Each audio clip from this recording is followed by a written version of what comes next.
أعوذ بالله من الشيطان الرجيم. بسم الله الرحمن الرحيم.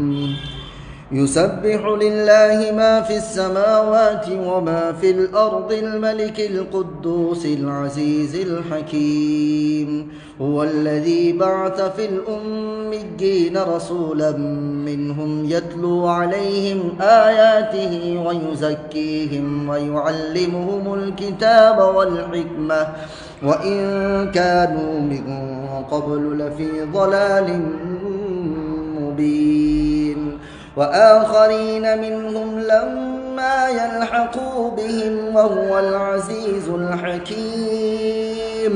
ذلك فضل الله يؤتيه من يشاء